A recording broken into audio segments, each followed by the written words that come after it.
दोस्तों हिमगार्ड इलेक्ट्रॉनिक्स में आपका बहुत बहुत स्वागत है।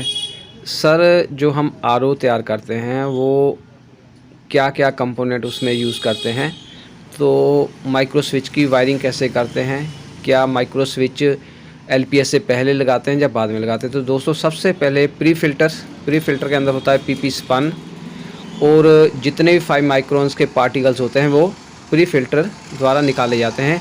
उसके बाद आ जाता है वायरिंग जो है एलपीएस फर्स्ट लगाते हैं हम, उसके बाद माइक्रो स्विच लगाते हैं। ये आपका दूसरे क्वेश्चन का आंसर हो गया।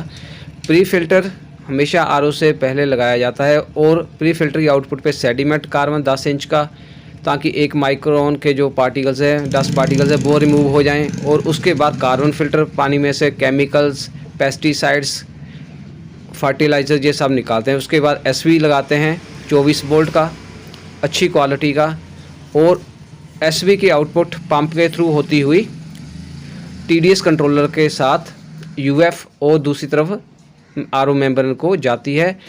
पंप का मेन फंक्शन होता है कि हाई प्रेशर पे पानी की आउटपुट दे, ताकि मेम्ब्रेन से प्योर पानी मिल सके। और टीडीएस कंट्रोलर से हम पानी की टीडीएस जो जिसको हमने पीना होता है उसको सेट करते हैं। उसके लिए हम यूएफ चेंज की यूज़ करते हैं, और यूएफ की आउटपुट और मेम्ब्रेन की आउटपुट को हम देते हैं यूवी को। यूवी का मेन मकसद होता है पानी में जो मौजूद बैक्टीरिया, वायरस होते हैं उनको किल करना या इनएक्टिव करना, ताकि हमें कोई नुकसान ना पहुंचाए। तो इसीलिए हमने जो है यूएफ की आउटपुट और मेम्ब्रेन की आउटपुट पे यूवी लगाई, और फिर फर्दर पानी को एल्कलाइन करने के लिए, और फिर द्वारा अगर कोई वायरस बैक्टीरिया बचे उसको ख़त्म करने के लिए, पानी में से केमिकल रिमूव करने के लिए हम एल्कलाइन लगाते हैं। ये कह सकते हैं कि एल्कलाइन में बहुत सारे फ़ायदे हैं। अलग से मैंने बहुत सारी वीडियोस बनाई हुई है। इसके अलावा यूवी चौक लगी हुई है ताकि यूवी को चला सके। माइक्रो स्विच जो पहले ही मैंने बताया था, माइक्रो स्विच हमेशा एलपीएस की आउटपुट पे लगता है।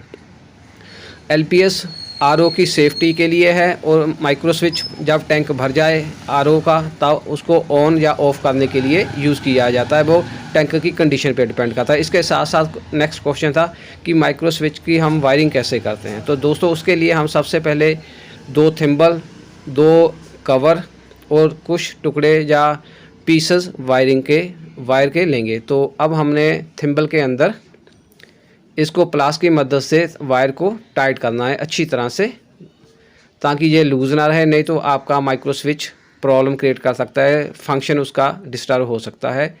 तो ऐसे ही हमने दूसरा पीस भी तैयार करना है। और माइक्रो स्विच के जो 2 एंड हैं, एक नॉर्मली कॉमन और एक दूसरा नॉर्मली क्लोज, मतलब जब टैंक खाली होगा तो ये आरओ को ऑन करेगा, और जब टैंक भर जाएगा तो आरओ को ऑफ़ करेगा। इस तरह से हमने दोनों जो वायर्स है इसकी कनेक्ट करनी है, और थिम्बल और एंड कवर हमने ज़रूर यूज़ करना है, ताकि करंट वगैरह का चांस ना रहे, क्योंकि जो इसको सप्लाई जाती है माइक्रो स्विच को वो एसी जाती है। जब भी आप कभी माइक्रो स्विच चेंज करो तो उस वक्त आपने मेन सप्लाई बंद करनी है। और इसकी जो इनपुट है नॉर्मली कॉमन जिसे कहते हैं, वो लो प्रेशर स्विच की आउटपुट से कनेक्ट होती है। फर्स्ट एलपीएस हम यूज़ करते हैं, उसके बाद लो प्रेशर स्विच की आउटपुट पे माइक्रो स्विच कनेक्ट करते हैं।